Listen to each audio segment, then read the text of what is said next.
నమస్కారం దూరదర్శన్ వార్తలకి స్వాగతం నేను కావ్య ముందుగా వార్తలోని ముఖ్యాంశాలు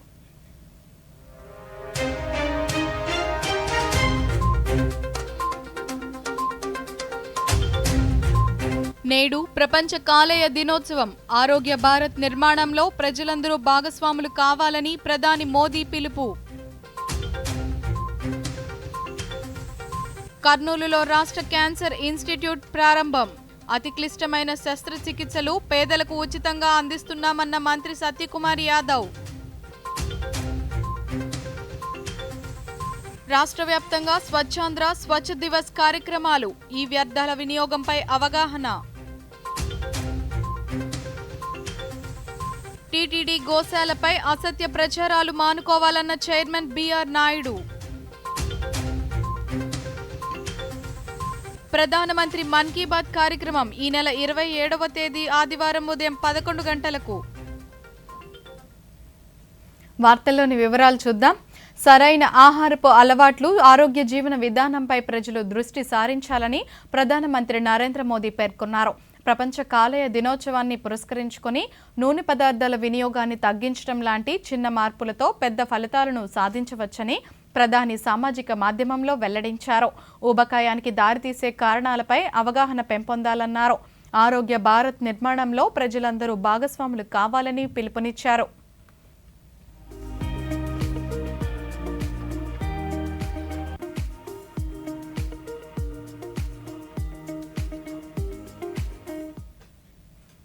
ప్రధాని నరేంద్ర మోదీ 17వ పౌర సేవల దినోత్సవం సందర్భంగా ఈ నెల 21వ తేదీన ఢిల్లీలోని విజ్ఞాన్ భవన్లో సివిల్ సర్వీస్ అధికారులను ఉద్దేశించి ప్రసంగించనున్నారు.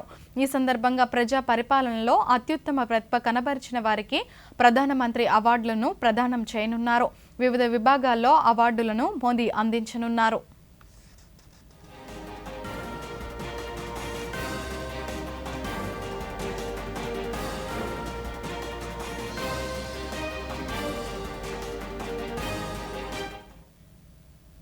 Saudi Arabia crown prince Mohammed bin Salman ఆహ్వానం మేరకు భారత ప్రధానమంత్రి నరేంద్ర మోదీ ఈ నెల 22, 23 తేదీలలో సౌదీ అరేబియాలో పర్యటించనున్నట్లు కేంద్ర విదేశాంగ శాఖ కార్యదర్శి విక్రమ్ మిశ్రీ తెలిపారు. ఢిల్లీలో ఈరోజు ఆయన మీడియాతో మాట్లాడుతూ భారత్ సౌదీ అరేబియాల సామాజిక సాంస్కృతిక వాణిజ్య సంబంధాలను మరింత బలోపేతం చేసేలా ప్రధాని సౌదీ పర్యటన జరగనుందని వెల్లడించారు. This is a visit at the invitation of His Royal Highness Prince Mohammed bin Salman, Crown Prince and Prime Minister of the Kingdom of Saudi Arabia. You would also recall that this visit follows the visit by His Royal Highness to India in September 2023 on the occasion of the G20 summit. And that was also the occasion when the first ever meeting of the newly established Strategic Partnership Council between the two countries was held. The upcoming visit will be Prime Minister's third visit in this capacity to Saudi Arabia. He has visited earlier in 2016 and 2019. In 2016, during his first visit, the Prime Minister was conferred the kingdom's highest civilian honor, the King Abdulaziz Sash, and in October 2019, he paid his second visit, which followed the first visit of the Crown Prince himself to India earlier that year in February 2019. Kurnool ప్రభుత్వ ఆసుపత్రిలో రాష్ట్ర cancer ఇన్స్టిట్యూట్ను రాష్ట్ర వైద్య ఆరోగ్య కుటుంబ సంక్షేమ శాఖ మంత్రి వై సత్యకుమార్ యాదవ్ రాష్ట్ర పరిశ్రమల శాఖ మంత్రి టీజీ భరత్తో కలిసి ప్రారంభించారు. ఈ సందర్భంగా సత్యకుమార్ యాదవ్ మాట్లాడుతూ ప్రపంచంలో అత్యధిక అధునాతన లినాక్ మిషన్ను దాదాపు 22 కోట్ల రూపాయలతో అందుబాటులోకి తెచ్చామన్నారు. కూటమి ప్రభుత్వం అధికారంలోకి వచ్చిన వైద్య రంగంలో పెనుమార్పులు వచ్చాయన్నారు. అత్యంత క్లిష్టమైన శస్త్రచికిత్సలు పేద ప్రజలకు ఉచితంగా అందిస్తున్నామన్నారు.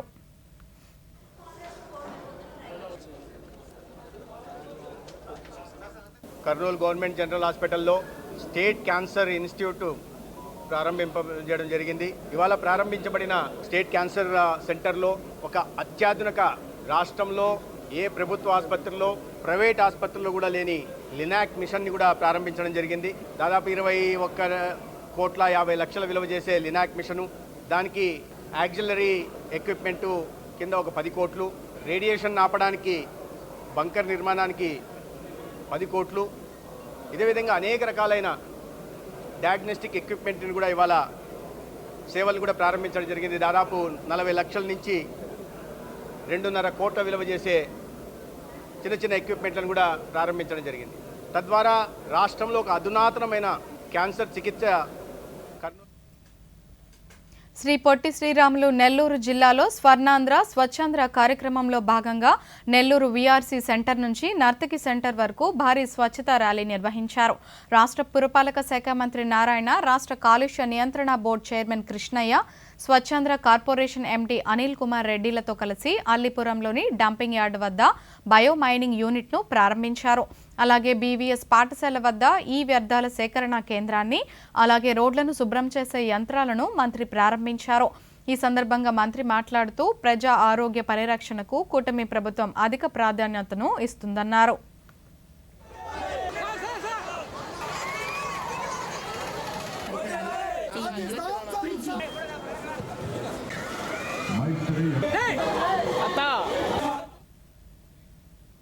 పరిసరాలను పరిశుభ్రంగా ఉంచుకోవాల్సిన బాధ్యత ప్రతి ఒక్కరిపైన ఉందని రాష్ట్ర పరిశ్రమల శాఖ మంత్రి టీజీ భరత్ పేర్కొన్నారు. స్వచ్ఛాంధ్ర స్వర్ణాంధ్ర కార్యక్రమంలో భాగంగా కర్నూలులో ఈ వ్యర్థాలపై అవగాహన ర్యాలీని మంత్రి జిల్లా అధికారులతో కలిసి ప్రారంభించారు.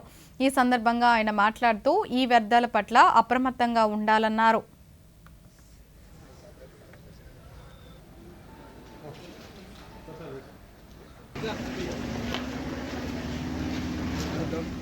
ఇది ఈ వేస్ట్ అనేది మోస్ట్ క్రూషియల్ అండి. మనం చాలా ఈజీ అనుకుంటాం చాలా మంది. బేసిక్లీ దీని నుంచి డిస్పోజల్ సరిగ్గా లేకపోతే మెకానిజం క్యాన్సర్ వచ్చేదానికి చాలా అవకాశాలు ఎక్కువ ఉంటాయి. చాలా మందికి తెలియదు. మనం తీసుకోపోయి నీళ్ళలో పడేస్తుంటాము, లేకపోతే రివర్లో లేదా పక్కన రివర్లో పడేయడము, మనకి చెత్త ఎందుకు అని కావాలో పడేయడము. But it is very very important అండి. ఫస్ట్ డిస్పోజల్ అనేది ప్రాపర్గా ఉండాలి. వాళ్ళ ఇప్పుడైతే ఇది స్టార్ట్ చేస్తున్నాం. జస్ట్ ఒక 4-5 days బ్యాక్ అమరావతిలో సెక్రటరేట్లో పరిశుభ్రత జీవితంలో భాగం కావాలని రాష్ట్ర పురపాలక శాఖ కార్యదర్శి ఎస్ సురేష్ కుమార్ పేర్కొన్నారు. స్వర్ణాంధ్ర స్వచ్ఛాంధ్ర కార్యక్రమంలో భాగంగా ఒంగోలులోని సివిఆర్ హై స్కూల్ నుంచి కొత్త కూరగాయల మార్కెట్ వద్ద గల ఈ వ్యర్థాల సేకరణ కేంద్రం వరకు నిర్వహించిన ర్యాలీని ఆయన జిల్లా అధికారులతో కలిసి ప్రారంభించారు. ఈ వ్యర్థాల సేకరణ, రీసైకిల్ అంశాలపై అవగాహన కల్పించారు. అనంతరం ఆయన మాట్లాడుతూ ప్రతి ఒక్కరూ స్వచ్ఛ ఉద్యమంలో భాగస్వాములు కావాలన్నారు. ఈ వ్యర్థాలను సురక్షిత పద్ధతుల్లో సేకరించి వాటిని రీసైకిల్ చేయటం చాలా అవసరమన్నారు.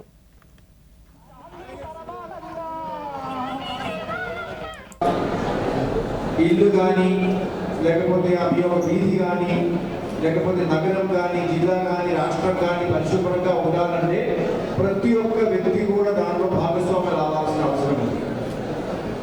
2014 అక్టోబర్ 2వ తేదీ మన గౌరవ ప్రధానమంత్రి గారు నరేంద్ర మోదీ గారు ఈ స్వచ్ఛ భారత్ మిషన్ అనే కార్యక్రమం ఢిల్లీలో లాంచ్ చేసినప్పుడు ముఖ్యంగా 2 అంశాలు చెప్పడం జరిగింది. ఒకటి, ఈ స్వచ్ఛ కార్యక్రమాన్ని స్వచ్ఛ భారత్ మిషన్ అనేది విజయవంతం అవ్వాలంటే దానిలో ప్రజా భాగస్వామ్యం అనేది చాలా అవసరం. ఇది ఒక ప్రజా కార్యక్రమం లాగా చేసుకోవాల్సిన అవసరం ఉంది. ప్రజల భాగస్వామ్యం కేవలం ఒక డిపార్ట్మెంట్ యాక్టివిటీగా, గవర్నమెంట్ ప్రోగ్రామ్గా కాదు, ప్రజల భాగస్వామ్యం ఉండాలి. రెండోది, దీంట్లో ప్రతి ఒక్క పౌరుడు కూడా భాగస్వామ్యం అవ్వాలి. వార్తల్లో చిన్న విరామం.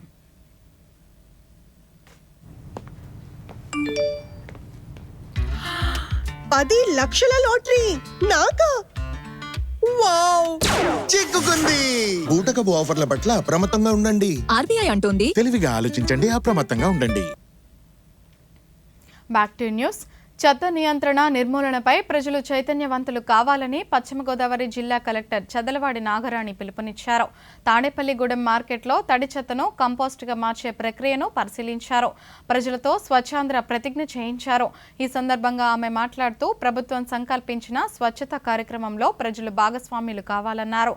మహిళలు పొడి, తడి చెత్తను ఇంటి వద్దనే వేరు చేసి ఇచ్చే బాధ్యతను తీసుకోవాలన్నారు. పశ్చిమ గోదావరి జిల్లాలో ఉన్న ప్రతి టౌన్, ప్రతి విలేజ్, ప్రతి వార్డు కూడా శుభ్రంగా ఉండే అనే లక్ష్యంతో సోర్స్ సెగ్రిగేషన్స్, తర్వాత ప్లాస్టిక్ని బ్యాన్ చేయడం, క్లాత్ బ్యాగ్స్ వాడడం ఇవన్నీ కూడా ప్రాపగేట్ చేస్తూ ఉన్నాం. ఈరోజు ఈ కలెక్షన్ సెంటర్ని ఇక్కడ మున్సిపాలిటీ తాడేపల్లిగూడెంలో స్టార్ట్ చేయడం అయింది. మన ఆనరబుల్ ఎమ్మెల్యే గారు బొలిశెట్టి శ్రీనివాస్ గారు తాడేపల్లిగూడెం ఎమ్మెల్యే గారు స్టార్ట్ చేశారు. దీంట్లో ప్రజలు కూడా పెద్ద ఎత్తున పాల్గొనడం జరిగింది. ప్రజలందరూ కూడా చైతన్యవంతులై వారి దగ్గర ఈ వేస్ట్ అంతా కూడా వారు మున్సిపాలిటీ ద్వారా వాళ్ళు డిస్పోజ్ చేయాల్సిందిగా కోరుతున్నాము. ఎలక్ట్రానిక్ ఉపకరణాల తొలగింపులో శాస్త్రీయ పద్ధతులను అవలంబించాలని శ్రీ సత్యసాయి జిల్లా కలెక్టర్ టిఎస్ చేతన్ తెలిపారు. పుట్టపర్తిలో ఈ వ్యర్థాలపై నిర్వహించిన ర్యాలీలో ఆయన పాల్గొన్నారు. జిల్లా అధికారులు, విద్యార్థులు, మహిళలతో స్వర్ణాంధ్ర, స్వచ్ఛాంధ్ర ప్రతిజ్ఞ చేయించారు. ఈ సందర్భంగా కలెక్టర్ మాట్లాడుతూ ప్రజలు తమ ఇళ్లల్లోని పాడైన ఎలక్ట్రానిక్ పరికరాలు, వ్యర్థాలను నగరపాలక సంస్థ ఏర్పాటు చేసిన ఈ వ్యర్థాల సేకరణ కేంద్రంలో అందజేయాలని సూచించారు. ఈ వ్యర్థాలను శాస్త్రీయంగా తొలగిస్తే వాటి నుంచి ఎంతో విలువైన బంగారం, వెండి, ప్లాటినం వంటి లోహాలను వెలికి తీయవచ్చన్నారు.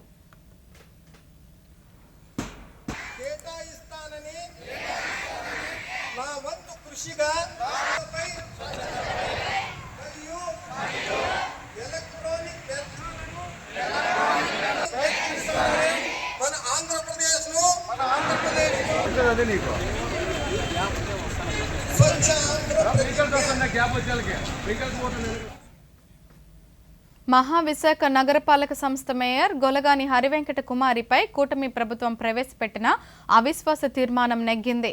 ఈ ఉదయం GVMC in charge commissioner collector MN Hariyendra Prasad అధ్యక్షతన కౌన్సిల్ సమావేశం జరిగింది. జీవీఎంసీలో మొత్తం 97 మంది సభ్యులు ఉండగా సమావేశానికి ఎక్స్ అఫీషియో సభ్యులతో కలిపి 74 మంది కూటమి సభ్యులు హాజరయ్యారు. వీరంతా అవిశ్వాస తీర్మానానికి మద్దతుగా ఓటు వేయగా కౌన్సిల్ సమావేశాన్ని వైసీపీ సభ్యులు బహిష్కరించారు. దీంతో మేయర్ గొలగాని హరివెంకట కుమారి పదవిని కోల్పోయారు. దేశంలో ఒకనాడు వలసలకు చిరునామాగా ఉన్న శ్రీకాకుళం జిల్లాలో నేడు వలసలు తగ్గుముఖం పట్టాయి. ఇందుకు ప్రధాన కారణం కేంద్ర ప్రభుత్వం అమలు చేస్తున్న మహాత్మా గాంధీ జాతీయ గ్రామీణ ఉపాధి హామీ పథకం అంటున్నారు లబ్ధిదారులు. ఆ విశేషాలేంటో ఈ స్టోరీలో చూద్దాం. గ్రామీణ ప్రాంతాలలో వయోజనులందరికీ ప్రతి ఆర్థిక సంవత్సరంలో కనీసం 100 రోజుల పాటు వేతన ఉపాధి కల్పించి గ్రామీణ ప్రాంత కుటుంబాలకు జీవనోపాధి భద్రతను పెంచే లక్ష్యంతో కేంద్ర ప్రభుత్వం మహాత్మా గాంధీ జాతీయ గ్రామీణ ఉపాధి హామీ పథకాన్ని అమలు చేస్తోంది. శ్రీకాకుళం జిల్లాలో ఈ పథకం సత్ఫలితాలనిస్తోంది. దీంతో వలసలు తగ్గుముఖం పట్టాయని చెప్పవచ్చు. రాష్ట్రంలో ఉపాధి హామీ పథకం కింద పని దినాలు కల్పించడంలో శ్రీకాకుళం జిల్లా అగ్రస్థానంలో నిలవడమే ఇందుకు నిదర్శనంగా నిలుస్తోంది. సుమారు 5 లక్షల జాబ్ కార్డులు జారీ చేశారు. జిల్లాలోని రణస్థలం మండలం పిస్సిని పంచాయతీ పరిధిలో పతివాడపాలెం గ్రామానికి చెందిన 100 మంది కూలీలు కలసికట్టుగా ముందుకు వచ్చి చాకలి చెరువు పనులు చేస్తున్నారు. మాకు ఇక్కడ పతివాడపాలెంలో పని పెట్టారు. ఈ సాకలి బందలో పని పెట్టారు. ఆ పని మేము చేసుకుంటాను. మాకు కల్పించినారు 100 రోజులు. 100 రోజులు మేము చేస్తాను. అటు మీదట మరి దానివల్లే మాకు పోషకర్తం అవుతుంది. మాకు అందరికి కూడా పని జరుగుతుంది. వలస వెళ్లకుండా మాకు ఈ చెట్ల పనులు రావడం మాకు ఎంతో మేలు జరిగింది. మాకు ఒక 5 మాసాలు పని చెప్తున్నారు. ఈ 5 మాసాలు సీజన్లోని యాసిడ్లో మాకు ఈ పని అందువల్ల మాకు కాలం వెళ్తుంది. మేము ఇటు వెళ్ళలేదు. పని సమయాల్లో కూడా వెసులుబాటు కల్పించడంతో చెరువు పూడికితీత పనులు ముమ్మరంగా సాగుతున్నాయి. దీనివల్ల రైతులకు ఎంతో మేలు చేకూరుతుందని గ్రామస్తులు అంటున్నారు. వృద్ధులు, వితంతువులు, వికలాంగులు అందరూ ఐక్యంగా పనులు చేయడం ఇక్కడ స్పష్టంగా కనిపిస్తోంది. కేంద్ర ప్రభుత్వం 100 రోజుల పని దినాలు కాకుండా 150 రోజులకు పెంచాలని వారు కేంద్రాన్ని కోరుతున్నారు. ముందు పనులే వేయట్లే, ఈ పనుల వల్ల మేము బతుకుతాము. ఈ పూలు మాకు ఆపదైనా చాలు. మాకు ఇదే పని కంట్రోల్గా ఇలాగ వెళ్తే మా పని చేసుకొని మేము బతుకుతాం. దీని మీద మాకు ఆధార్ వేట్ లేదు, ఇదే ఆధారం మాకు. జీవనోపాధి కోసం ఉన్న చోటే కలిసికట్టుగా ఉపాధి హామీ పనులు కల్పించడంతో గ్రామీణ ప్రాంతాల్లో పూర్తి స్థాయిలో మౌలిక వసతుల కల్పన సైతం సులువవుతోంది. తిరుమల తిరుపతి దేవస్థానం ఆధ్వర్యంలోని గోశాలపై అసత్య ప్రచారాలు మానుకోవాలని టీటీడీ చైర్మన్ బీఆర్ నాయుడు అన్నారు. తిరుపతిలోని టీటీడీ గోశాలలో గోసంరక్షక దళ సభ్యులతో కలిసి ఈరోజు ఆయన పరిశీలించారు. అనంతరం మీడియాతో మాట్లాడుతూ రాజకీయ లబ్ధి కోసం టీటీడీ పవిత్రతను దెబ్బతీసేలా ప్రచారం చేయడం సరికాదన్నారు. గోశాలలో ఎలాంటి గోమరణాలు సంభవించలేదని స్పష్టం చేశారు. ఆయన కొన్ని నిజాలు చెప్తా ఉంటే మాకే ఆశ్చర్యానికి గురి చేస్తుంది. ఇన్ని అవకతవకలు జరిగాయా? వాళ్ళు గోవులకి గడ్డి పెట్టలేదు కదా 5 ఏళ్లలో, వీళ్ళు తినేసారు ఆ గడ్డిని. ఇక్కడ ఉన్నటువంటి ఎవరైతే డొనేషన్ ఇస్తారో ఆ ఊళ్ళందరినీ పోయి ఒంగోలు అమ్ముకున్నారు. ఇది ఏమని అడిగితే వీళ్ళని కూడా లోపల రానియట్లేదు. ఈ ఎంత విడ్డూరంగా ఉందంటే ఇప్పుడు ఈరోజు వచ్చేసి ఏదో దెయ్యాలు వేదాలు వల్లేసి వీళ్ళు ఇట్ట చేస్తున్నారు అట్ట చేస్తున్నారు అనేది ఈ గ్లోబల్ ప్రచారం చేస్తున్నారు. ఓకే, చేసుకొని భగవంతుడు ఉన్నాడు. ఎవరు తప్పు చేస్తే వాళ్ళకి శిక్ష డెఫినెట్గా అనుభవించాలి, అందులో ఏమాత్రం డౌట్ లేదు. మాకు కూడా బెదిరింపులు వస్తున్నాయి, మేము ఆ పిల్లు వేస్తాం, ఈ పిల్లు వేస్తాం, అది వేస్తాం, ఇదే. ఎవరికైనా రైట్ ఉంది, ఎక్కడికైనా ఏ కోర్టుకైనా పోవచ్చు, మేమేం కాదనిలే, మేమేం ఆపలేము, మేము వద్దని కూడా చెప్పలేము. గతంలో కొంతమంది పెద్ద మనుషులు పింక్ డైమండ్ వేశారు సుప్రీంకోర్టులో, మరి అదేమైందో తెలియదు. మళ్ళీ ఇప్పుడు గోవుల మీద వేస్తారండి. నేను రిక్వెస్ట్ చేసేది ఆ పెద్ద మనిషిని ఒకటే, ఓకే మీరు వేయండి, గత 5 ఏళ్లలో టీటీడీ నిధులు ఎట్లా స్వాహా చేశారో ఆ పాయింట్ కూడా ఇంక్లూడ్ చేసి పిల్లే. ఈ వ్యర్థాలతో మానవ మనుగడ ప్రశ్నార్థకంగా మారుతుందని తిరుపతి జిల్లా కలెక్టర్ వెంకటేశ్వర్లు తెలిపారు. గూడూరు సబ్ కలెక్టర్ కార్యాలయం ప్రాంగణం వద్ద నిర్వహించిన స్వర్ణాంధ్ర స్వచ్ఛాంధ్ర కార్యక్రమంలో ఆయన మాట్లాడుతూ స్వచ్ఛ ఆంధ్ర సాకారంలో ప్రతి ఒక్కరూ భాగస్వాములు కావాలన్నారు.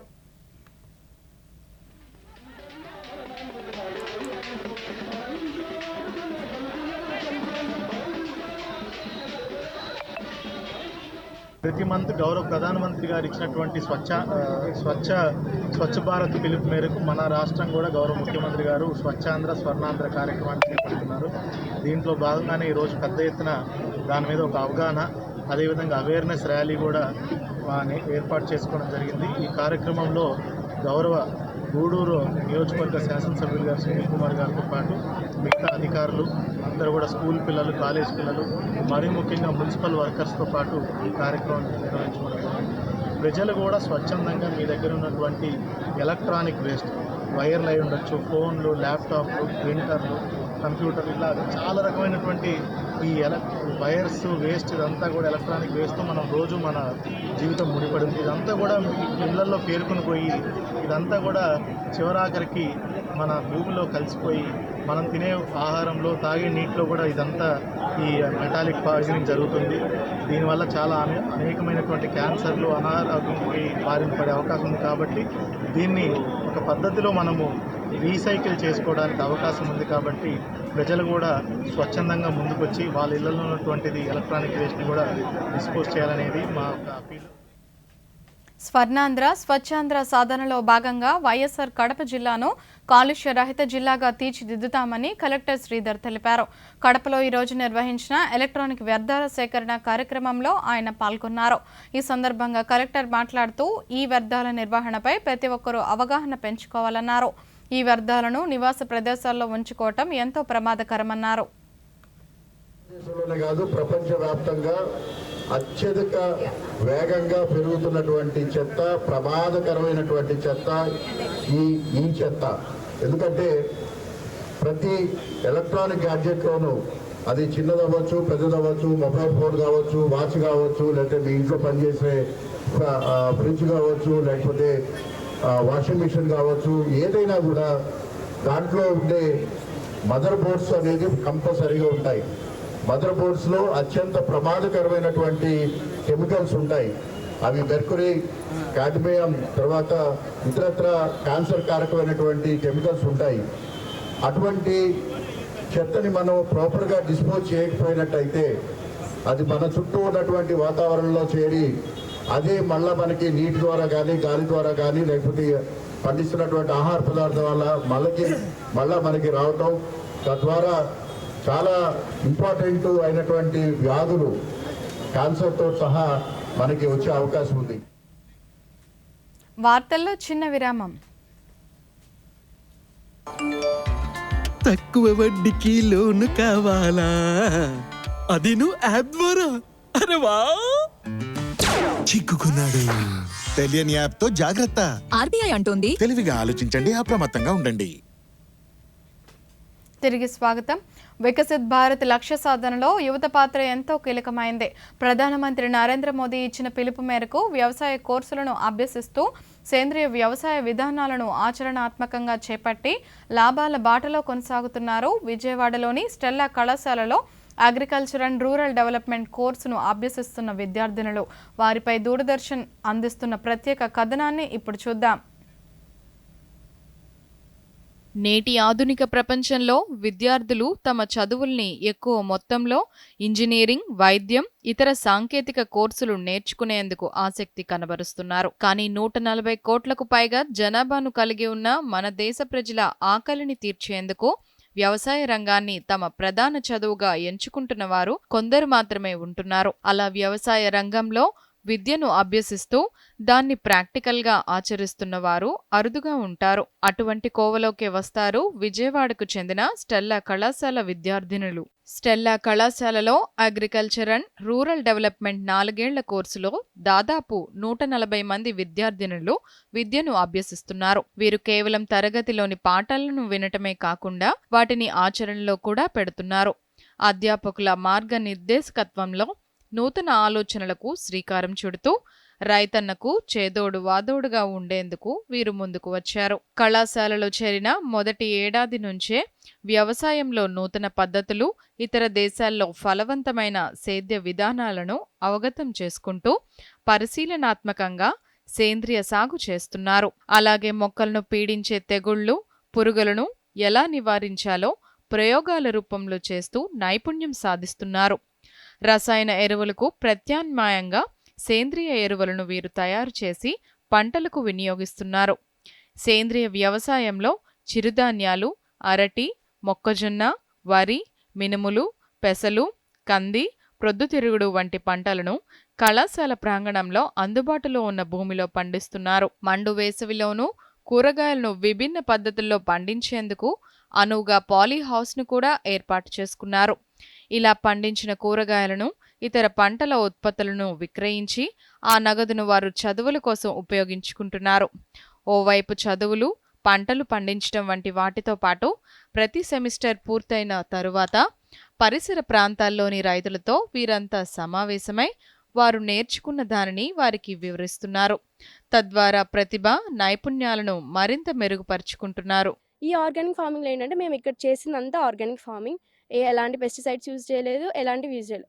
ఓన్లీ వర్మీ కంపోస్ట్, అది కూడా మేము మా క్యాంపస్లో తయారు చేసిన వర్మీ కంపోస్ట్ మాత్రమే ఇస్తున్నాము. ఇలా ఫర్దర్గా స్టూడెంట్స్కి అనేది ఈ ప్రాసెస్ని ఎక్కువగా ఇన్వాల్వ్ అవ్వడం వల్ల ఏంటంటే సొంతంగా ఎంటర్ప్రీనియర్ అవ్వడం వల్ల ఒకవేళ జాబ్స్ లేకున్నా తన కాళ్ళ మీద తను బతకగలే కెపాసిటీని మాకు ఈ డిపార్ట్మెంట్ అనేది మాకు ప్రొవైడ్ చేస్తుంది. మేము ఇప్పుడు ఏఎల్పి కింద మేము సన్ఫ్లవర్ అండ్ మెయిజ్ వేసాము. ఇక్కడ సన్ఫ్లవర్ అంతకుముందు కూడా మేము చాలా క్రాప్స్ వేసాము. Rice, millets and black rice కూడా వేసాము. మేము చేసిన కంపోస్ట్ని మా ఫామ్లో వేస్తూ ఉంటాం. దాని ద్వారా సారవంతం పెరుగుతుంది, భూమిది సారవంతం పెరిగి మొక్కలు అనేవి ఎటువంటి తెగులు రాకుండా మొక్క కాపాడుతుంది. అగ్రికల్చర్ అండ్ రూరల్ డెవలప్మెంట్ 4 ఏళ్ల కోర్సు చేస్తున్న విద్యార్థినులు తరగతిలో నేర్చుకున్న విద్యను ఆచరణలో పెడుతున్నారని, తద్వారా సేంద్రియ వ్యవసాయాన్ని ఏ విధంగా లాభాలతో చేయవచ్చో చూపిస్తున్నట్లు అసిస్టెంట్ ప్రొఫెసర్ తేజస్వి దూరదర్శన్కు తెలిపారు. ఎర్న్ బై లెర్నింగ్ ప్రోగ్రామ్ వల్ల పిల్లలు ఎలా అంటే వన్స్ బీఎస్సీ అయిపోయిన తర్వాత వాళ్ళు ఒక ఐడియా వస్తుంది అనమాట. అంటే వాళ్ళకి సొంతగా పొలాలు ఉన్నాయి అంటే వాళ్ళు కల్టివేషన్ అనేది అంటే ఇంటర్ క్రాపింగ్ చేయటం కానీ, ఒక పర్టికులర్ సీజన్లో క్రాప్ అనేది మనకి ఇయర్ అరౌండ్ రావు కొన్ని క్రాప్స్.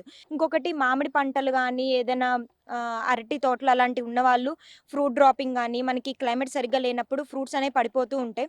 సో అలాంటి ఫ్రూట్స్ని వాళ్ళు వేస్ట్ చేయకుండా డీహైడ్రేటెడ్ ప్రొడక్ట్స్ లాగా చేసుకొని వాళ్ళు ఎక్స్పోర్ట్ చేసుకొని వాళ్ళ ఎంటర్ప్రీనర్ స్కిల్స్ అనేవి వాళ్ళు అక్కడ యూజ్ చేసుకోవచ్చు అండ్ బిజినెస్ కూడా వాళ్ళు సెటప్ చేసుకోవచ్చు. చదువుతో పాటు ఆదాయ మార్గాలను కూడా అన్వేషిస్తూ వాటిని ఆచరణలో చూపిస్తున్న విద్యార్థినులు నేటి యువతరానికి స్ఫూర్తిగా నిలుస్తున్నారు అనటంలో ఎటువంటి సందేహం లేదు. వికసిత్ భారత్ లక్ష్యాల్లో ప్రజారోగ్యానికి కేంద్ర ప్రభుత్వం అధిక ప్రాధాన్యతను ఇస్తుందని కేంద్ర హోంమంత్రి అమిత్ షా వెల్లడించారు. ప్రపంచ కాలేయ దినోత్సవం సందర్భంగా ఢిల్లీలో నిర్వహించిన హెల్దీ లివర్ హెల్దీ ఇండియా కార్యక్రమంలో ఆయన మాట్లాడుతూ సమగ్ర ఆరోగ్య విధానానికి నాంది పలికామన్నారు. కేవలం చికిత్సను అందించడమే కాకుండా నివారణ, పునరావాసం వంటి అంశాలకు కూడా సమ ప్రాధాన్యత కల్పించామన్నారు. కాలేయ వ్యాధులపై అవగాహన పెంపొందించాలని పేర్కొన్నారు. और इतने कम समय में किसी एक रोग पर बने इंस्टीट्यूशन ने देश भर में, विश्व भर में स्वीकृति प्राप्त की हो, ऐसा शायद ये एकमात्र इंस्टीट्यूट है। पूरे एशिया में वायरल हेपेटाइटिस के लिए ये पहला और विश्व में दूसरा केंद्र है। ये हम सब के लिए सम्मान का विषय है। WGO द्वारा उसको मान्यता भी प्राप्त है। कई प्रकार के यकृत के रोगों का यहाँ पर एक ही रूप. జేఈఈ మెయిన్ సెషన్ 2 ఫలితాలు విడుదలయ్యాయి. నేషనల్ టెస్టింగ్ ఏజెన్సీ NTA దేశవ్యాప్తంగా ఉన్న NITలు, IIITల్లో BE బీటెక్ కోర్సుల్లో ప్రవేశాల కోసం ఏప్రిల్లో పేపర్ 1 పరీక్షలు నిర్వహించింది. మొత్తం 14,75,103 మంది పరీక్ష రాశారు. జనరల్ విభాగంలో 93.1202, EWS విభాగానికి 80.383, OBC విభాగానికి 79.431, SC విభాగానికి 61.15, ST విభాగానికి 47.90% స్కోర్ను కటాఫ్గా నిర్ణయించారు. అంతకంటే ఎక్కువ స్కోర్ పొందిన వారు మాత్రమే మే 18వ తేదీన నిర్వహించనున్న జేఈఈ అడ్వాన్స్డ్ పరీక్ష రాసేందుకు అర్హత సాధిస్తారు.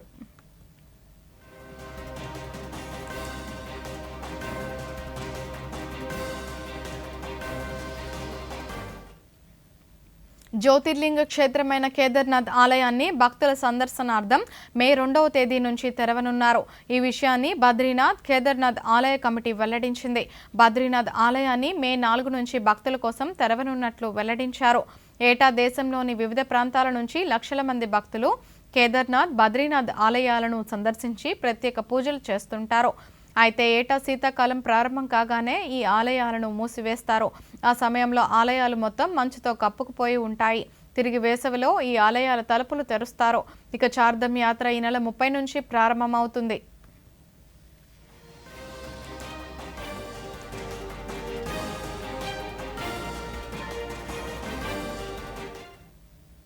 దేశంలో అంతరించిపోయిన చీతాల పునరుద్ధరణ కేంద్ర ప్రభుత్వం చేపట్టిన ప్రాజెక్ట్ చీతాలో భాగంగా ఆఫ్రికా నుంచి విడతల వారీగా చీతాలను భారత్కు తీసుకొస్తున్నారు.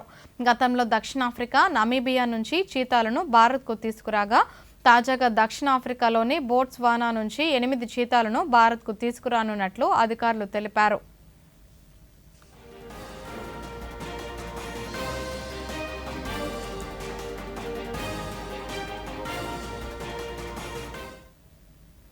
రాష్ట్రంలో భిన్నమైన వాతావరణ పరిస్థితులు నెలకొన్నాయి. రాబోయే 3 రోజుల్లో కొన్ని ప్రాంతాల్లో పిడుగులు పడటంతో పాటు తేలికపాటి నుంచి ఒక మోస్తరు వర్షాలు కురిసే అవకాశం ఉందని వాతావరణ శాఖ తెలిపింది. ఈ సమయంలో 40 నుంచి 50 కిలోమీటర్ల వేగంతో ఈదురుగాలులు వీచే అవకాశం ఉందని తెలిపింది. అల్లూరి సీతారామరాజు, అనకాపల్లి, కాకినాడ జిల్లాల్లోని కొన్ని ప్రాంతాల్లో ఒక మోస్తరు నుంచి భారీ వర్షాలు కురిసే అవకాశం ఉందని, అలాగే శ్రీకాకుళం, విజయనగరం, పార్వతీపురం, మన్యం, విశాఖపట్నం, తూర్పుగోదావరి, కర్నూలు, నంద్యాల, అనంతపురం, శ్రీ సత్యసాయి, అన్నమయ్య, వైఎస్ఆర్, చిత్తూరు, తిరుపతి జిల్లాల్లో తేలికపాటి వర్షాలు కురుస్తాయని వాతావరణ శాఖ తెలిపింది.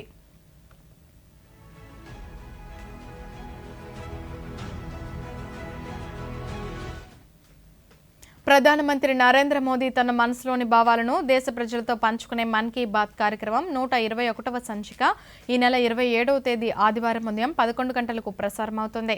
ప్రజలు తమ అభిప్రాయాలను పంచుకోవాలని ప్రధానమంత్రి నరేంద్ర మోదీ సామాజిక మాధ్యమం వేదికగా కోరారు.